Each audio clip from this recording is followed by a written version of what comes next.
আসসালামু আলাইকুম ভিউয়ার্স। অবিশ্বাস্য লাগলেও সত্য যে পৃথিবীর সর্ববৃহৎ প্যারামিলিটারি ও ল এনফোর্সমেন্ট বাহিনী রয়েছে বাংলাদেশে।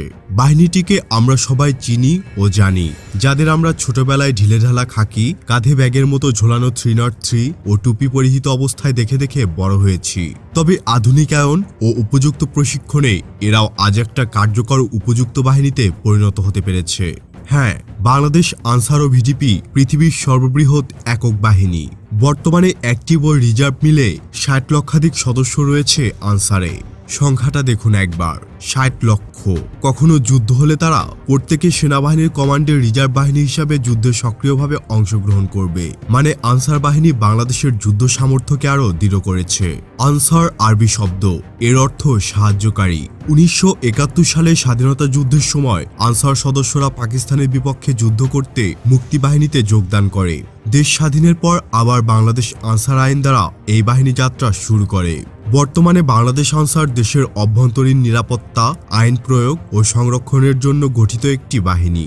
এটি গণপ্রজাতন্ত্রী বাংলাদেশ সরকারের স্বরাষ্ট্র মন্ত্রণালয় দ্বারা পরিচালিত হয়। বাংলাদেশ সংবিধানের 152 নং অনুচ্ছেদ অনুযায়ী এটি একটি শৃঙ্খলা বাহিনী হিসাবে গঠিত ও পরিচালিত হয় এবং এই বাহিনীর স্লোগান হচ্ছে শান্তি, শৃঙ্খলা, উন্নয়ন, নিরাপত্তায় সর্বত্র আমরা। বর্তমানে আনসার বাহিনীর 3টি শাখা রয়েছে। 1 সাধারণ আনসার, 2 ব্যাটালিয়ন আনসার, 3 গ্রাম প্রতিরক্ষা বাহিনী ভিডিপি।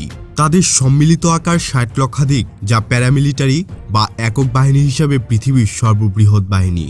ব্যাটালিয়ন আনসার সেনাবাহিনীর আদলে প্রশিক্ষণ গ্রহণ করে এবং সেনাবাহিনীর সাথে একত্রে কাজ করে। সম্প্রতি বিশেষায়িত প্রশিক্ষণের আওতায় ব্যাটালিয়ন আনসারের সদস্যরা বিদেশ থেকে প্রশিক্ষণ নিচ্ছেন। বাংলাদেশ আনসারের নিজস্ব স্পেশালাইজড ইউনিট হল আনসার স্ট্রাইকিং ফোর্স, যারা ব্যাটালিয়ন আনসারের আওতাধীন স্পেশাল প্রশিক্ষণপ্রাপ্ত সদস্য। 2016 সালে অফিসিয়ালি এরা যাত্রা শুরু করে। এদের অরিজিনাল সদস্য সংখ্যা অজানা। ভিভিআইপি প্রোটেকশন, এসকর্ট, অ্যাসল্ট এসব বিষয়ে তারা উন্নত প্রশিক্ষণপ্রাপ্ত। তাদের ব্যবহৃত অস্ত্রের মধ্যে টাইপ 56, AK-47, 12 গেজ শটগান আর গ্লক 17 9mm সাইড আর্ম ব্যবহার করে থাকে। তো আজ এতটুকুই। নতুন কোনো ভিডিও নিয়ে খুব দ্রুতই হাজির হব ইনশাল্লাহ। সে পর্যন্ত ভালো থাকুন, সুস্থ থাকুন, ইনফরমেটিভ বাংলার সাথে থাকুন। দেখা হবে আবারও। আল্লাহ হাফিজ।